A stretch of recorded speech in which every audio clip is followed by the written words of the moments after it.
Perkenalkan, nama saya Nurfadila Safitri dari program studi fisioterapi Fakultas Keperawatan Universitas Hasanuddin. Di sini saya akan menjelaskan cara penggunaan modalitas fisioterapi, yaitu ultrasound.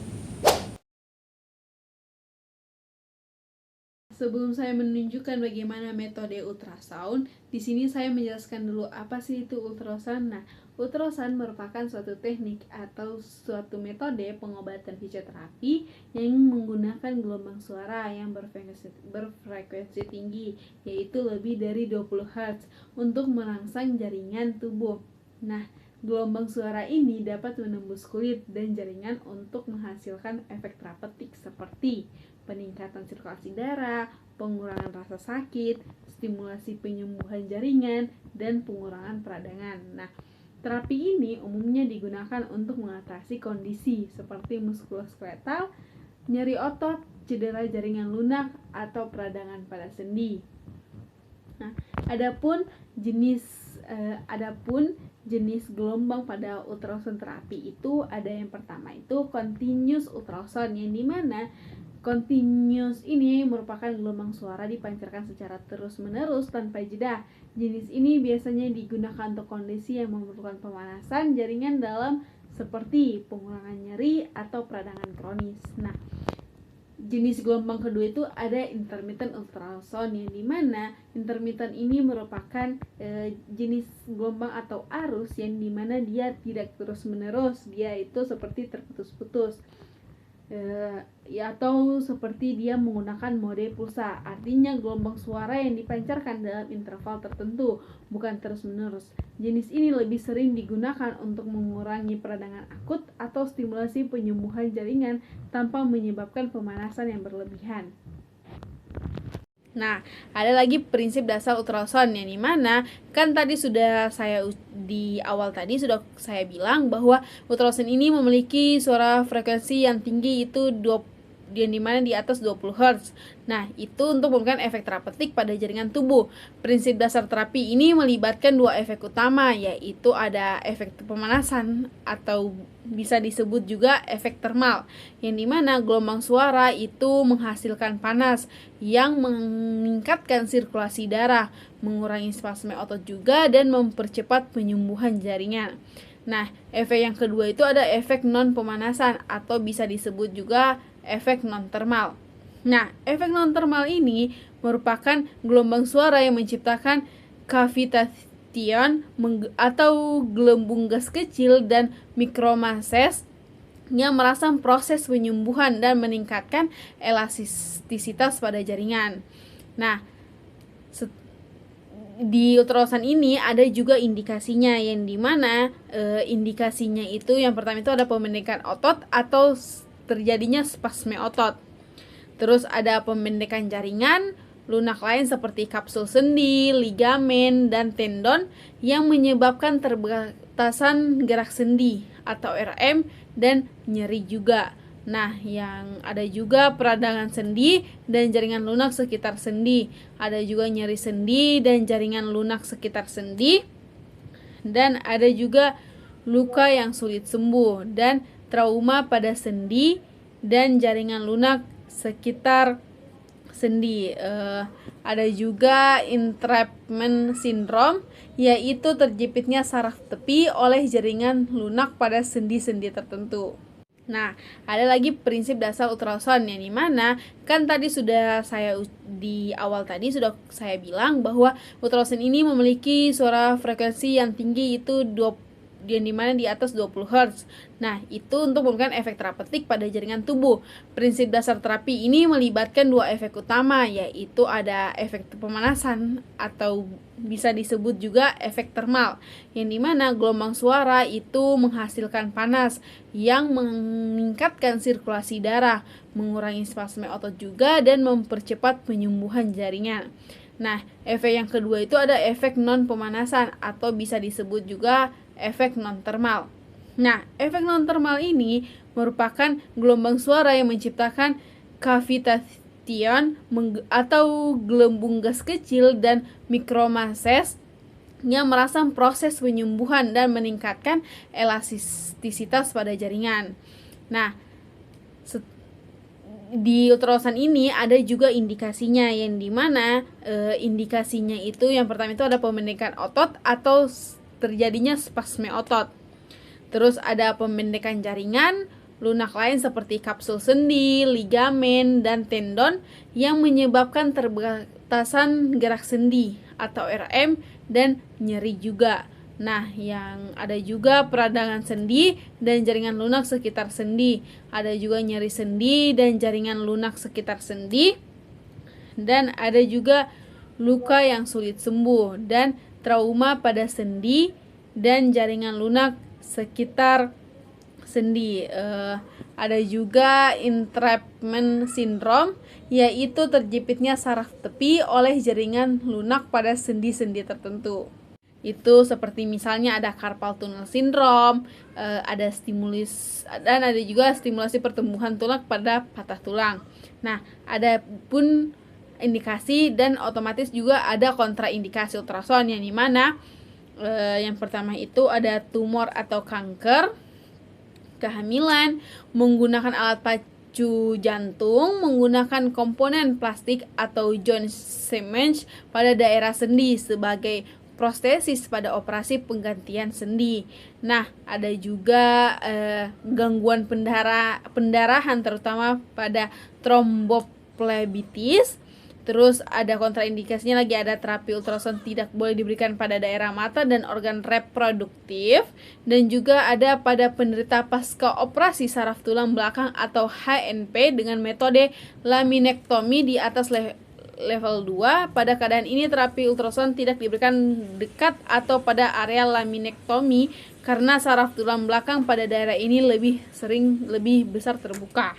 Nah, pemasangan silikon juga pada payudara. Nah, adapun dosis ultrasound yaitu pada continuous ultrasound itu maksimalnya itu 3 watt per cm era, sedangkan intermittent ultrasound itu maksimalnya 5 watt cm era. Nah, intensitas 1 watt per cm era ini dalam posisi 1:5.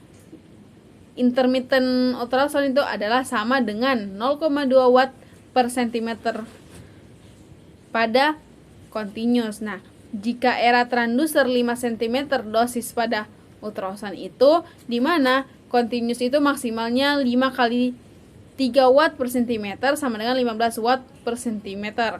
Sedangkan intermittent ultrasound itu 5 kali 5 watt per cm sama dengan 25 watt per cm. Nah, kondisi ini, kesimpulannya itu kondisi ini lebih sering digunakan untuk efek termal dengan intensitas maksimum hingga 15 watt. Sedangkan intermittent itu cocok untuk efek non termal atau kombinasi dengan intensitas maksimum hingga 25 watt per cm. Adapun frekuensi terapi yang dimana yang pertama itu ada aktualitas tinggi, dimana 1 kali per hari untuk memastikan efek terapeutik kontinu, mempercepat pemulihan dan mengolah gejala secara intensif. Dan yang kedua itu ada aktualitas rendah, yang dimana 2-3 kali per minggu memberikan waktu bagi tubuh untuk merespon terapi dan mencegah overstimulasi jaringan. Oke, baik. Ibu,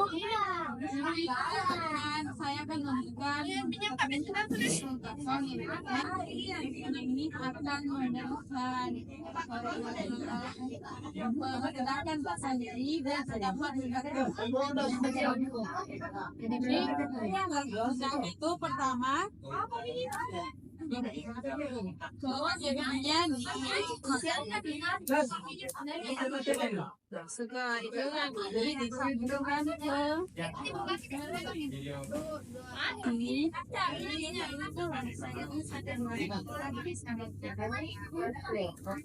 Otomatis itu alatnya dipasang,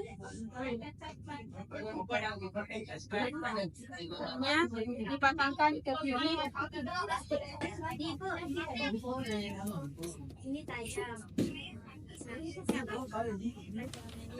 Setelah alatnya terpasang, kemudian alatnya kita bersihkan.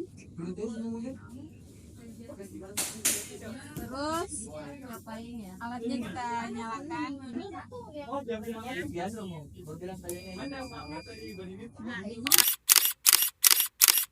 Alatnya telah nyala, kemudian jamnya kita taruh di atas alat.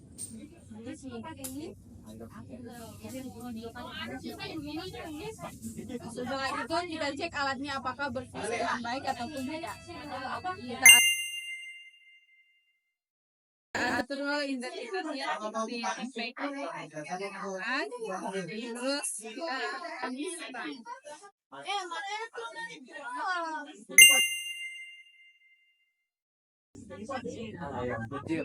dapat dilihat bahwa alatnya berfungsi dengan baik. Terus kita atur intensitasnya itu menjadi 3, timernya itu 10 menit, dan kita memakai continue.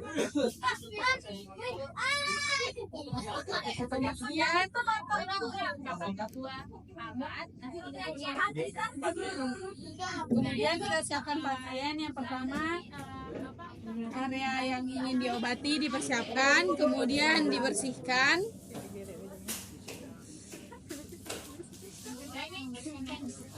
Setelah itu diberikan gel,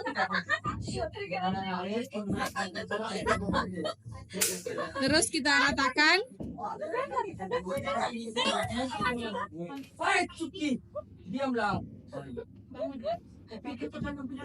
Kemudian setelah diratakan, maka kita tekan tombol start. Nah, setelah ditekan tombol start, maka kita tempelkan alatnya. Nah, saat alatnya diletakkan, jangan sampai alatnya itu terangkat.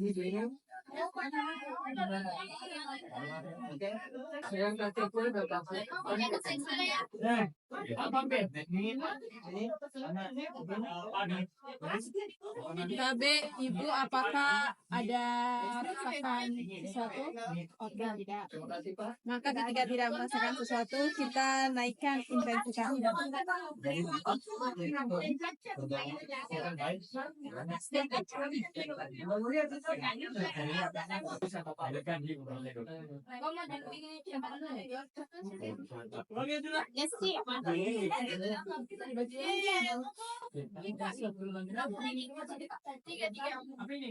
Apa ada rasanya? Tidak. Maka dari itu kita naikkan lagi intensitasnya.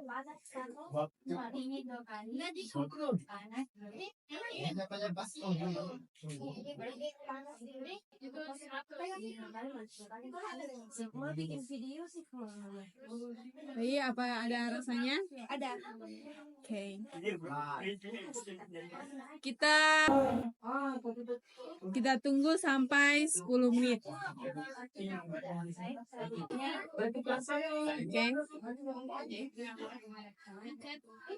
Setelah selesai 10 menit, maka pertama yang kita lakukan itu bersihkan kaki pasien.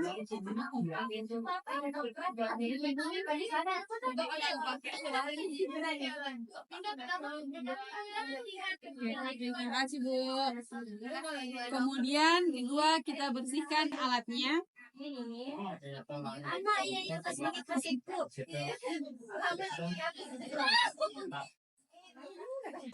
Setelah itu alatnya kita matikan.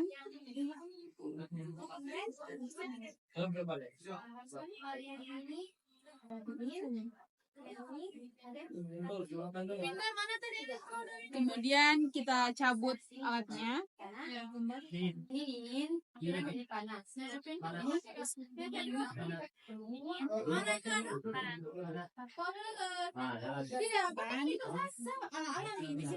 Kemudian ininya